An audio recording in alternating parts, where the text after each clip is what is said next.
Welcome to all in my seminar presentation. I am Nivya. Today we are discussed about the topic photosensitization. അപ്പോൾ ഫോട്ടോസെൻസിറ്റൈസേഷനിൽ മെയിനായിട്ട് 4 കാര്യങ്ങളാണ് പറയുന്നത്. ഫോട്ടോസെൻസിറ്റൈസേഷൻ,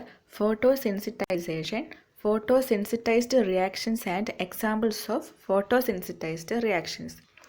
അപ്പോൾ photosensitization എന്താണെന്ന് define ചെയ്യുന്നതിന് മുന്നേ ഫോട്ടോസെൻസിറ്റൈസർ എന്താണെന്ന് പറയാം.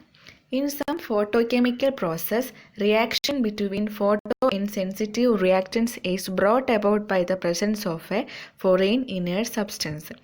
അതായത് സം ഫോട്ടോകെമിക്കൽ പ്രോസസ്സിൽ ഒരു ഫോറിൻ ഇനേർട്ട് സബ്സ്റ്റൻസിൻ്റെ പ്രസൻസിൽ ഫോട്ടോ ഇൻസെൻസിറ്റീവ് റിയാക്റ്റൻസ് തമ്മിൽ റിയാക്ഷൻ നടക്കുന്നുണ്ട്.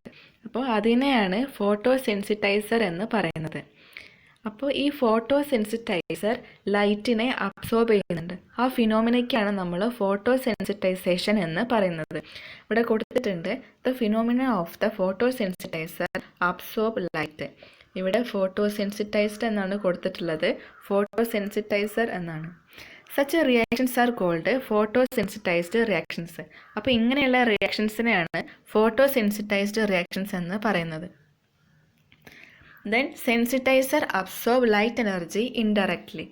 നമ്മൾ പറഞ്ഞു ഫോട്ടോസെൻസിറ്റൈസർ ലൈറ്റിനെ അബ്സോർബ് ചെയ്യുന്നുണ്ട്. അതെങ്ങനെയാണ്? ഇൻഡയറക്റ്റ് ആയിട്ടാണ് ലൈറ്റിനെ അബ്സോർബ് ചെയ്യുന്നത്. Then light energy transfer to a reaction molecule through collision. അപ്പോൾ കൊളിഷൻ എന്താണെന്ന് നമുക്കറിയാം. ഈ കൊളിഷൻ വഴിയാണ് ലൈറ്റ് എനർജി റിയാക്റ്റൻ മോളിക്യൂളിലേക്ക് ട്രാൻസ്ഫർ ചെയ്യുന്നത്.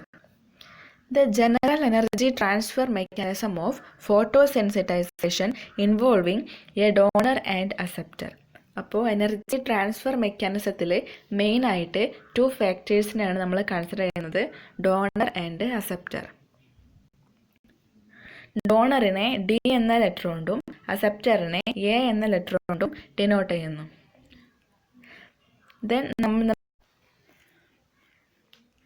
Then the mechanism ആണ് പറയുന്നത്. The sensitizer absorbs light and undergoes transition to its singlet excited state D1. അതായത് സെൻസിറ്റൈസർ ലൈറ്റിനെ അബ്സോർബ് ചെയ്യുന്നു, എന്നിട്ട് അവിടെ ട്രാൻസിഷൻ നടക്കുകയാണ് to its singlet excited state D1. Then it undergoes intersystem crossing to its triplet excited state D3. Inter system crossing നമ്മൾ മുന്നേ പഠിച്ചിട്ടുണ്ട്, ISC എന്ന് പറയാറുണ്ട്. ഇവിടെ ഇതുവഴി സിംഗ്ലെറ്റ് എക്സൈറ്റഡ് സ്റ്റേറ്റിൽ നിന്ന് ഇങ്ങോട്ട് ട്രിപ്ലെറ്റ് എക്സൈറ്റഡ് സ്റ്റേറ്റിലേക്ക് D3ലേക്ക് പോകുന്നു. Then transfer its energy to the acceptor, producing the triplet excited state of acceptor A3.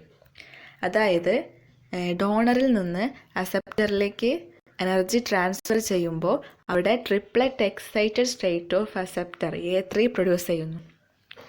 Then the donor deactivated to its ground state A3 undergoes reaction to yield products. അതായത് donor ground സ്റ്റേറ്റിലാണ് deactivated ചെയ്യപ്പെടുന്നത്. Then A3 means triplet excited state of acceptor, അവിടെ reaction നടന്ന് products form ചെയ്യുന്നു. ആ റിയാക്ഷനാണ് ഇവിടെ കൊടുത്തിട്ടുള്ളത്. D+H nu give D1, D1 give D3. The presence of ISC means inter-system crossing. Then D3 plus A give D plus A3. പിന്നീട് A3യിൽ നിന്ന് products form ചെയ്യുന്നു, A3 give products. ആ ഡയഗ്രാമാണ് ഇവിടെ കൊടുത്തിട്ടുള്ളത് മെക്കാനിസത്തിൻ്റെ. നെക്സ്റ്റ് പറയാനുള്ളത് examples of photosensitized reactions. First one photosynthesis ആണ്. നമുക്കറിയാം കോംപ്ലക്സ് പ്രോസസ്സാണ് photosynthesis. One of the natural example for photosensitization ആണ് photosynthesis. Neither CO2 nor water vapor absorb visible solar radiation. Chlorophyll absorb radiation, get activated and passes on the energy to the reactant molecule to affect the formation of carbohydrates with release of oxygen.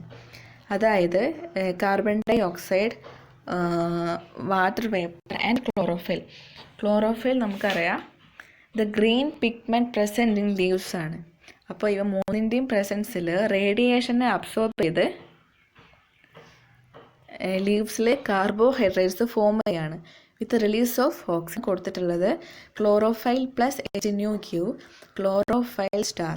Then 6CO2 plus 6H2O plus chlorophyll Q C6H12O6 plus 6O2 plus chlorophyll. Second example ആണ് photosensitized dissociation of molecular hydrogen into atoms. അപ്പോൾ ഇവിടെ പറയുന്നത് molecular hydrogen does not dissociated into atoms. So hydrogen is mixed with mercury vapour. Mercury vapour photosensitizes the dissociation of molecular hydrogen. അപ്പോൾ ഇവിടെ പറയുന്നത് molecular ഹൈഡ്രജന് dissociation നടന്ന് ആറ്റംസായി മാറാൻ കഴിയില്ല. അപ്പോൾ ഈ ഹൈഡ്രജൻ മെർക്കുറി വേപ്പറായി മിക്സ് ചെയ്താൽ അവിടെ ഡിസോസിയേഷൻ നടക്കുകയും മോളിക്കുലർ ഹൈഡ്രജൻ ആറ്റംസായി മാറുകയും ചെയ്യും. ആ റിയാക്ഷനാണ് ഇവിടെ കൊടുത്തത്. Hg plus H∧Q Hg star, Hg star plus H2 give H2 star plus Hg. Then H2 star give 2H. Then the last example of photosensitized reaction ആണ് photosensitized isomerization of cis-butene to trans-butene. അപ്പോൾ ഇവിടുത്തെ ഫോട്ടോസെൻസിറ്റൈസറാണ് SO2.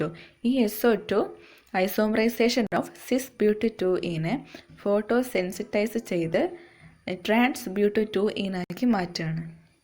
അവിടുത്തെ റിയാക്ഷനാണ് കൊടുത്തത് SO2 plus H∧Q SO2 star plus cis butene Q SO2 plus cis butene star. Then cis-butene star give trans-butene star. Then trans-butene star give trans-butene. ഇനി താഴെ ഒരു column കൊടുത്തിട്ടുണ്ട്. അവിടെ റിയാക്ഷൻസും ഫോട്ടോസെൻസിറ്റൈസറിനെ കുറിച്ചാണ് പറയുന്നത്. The first reaction 2H2 plus O2 give 2H2O. ഇവിടെ help ചെയ്യുന്ന ഫോട്ടോസെൻസിറ്റൈസറാണ് chlorine. Then C2H4 give C2H2 plus H2. ഇവിടുത്തെ ഫോട്ടോസെൻസിറ്റൈസർ കാഡ്മിയാണ്. Then H2 plus CO give HCHO. ഇവിടുത്തെ ഫോട്ടോസെൻസിറ്റൈസർ മെർക്കുറിയാണ്. അപ്പോൾ ഇത്രയാണ് ഫോട്ടോസെൻസിറ്റൈസേഷൻ്റെ പാർട്ടിൽ പറയാനുള്ളത്. Thank you.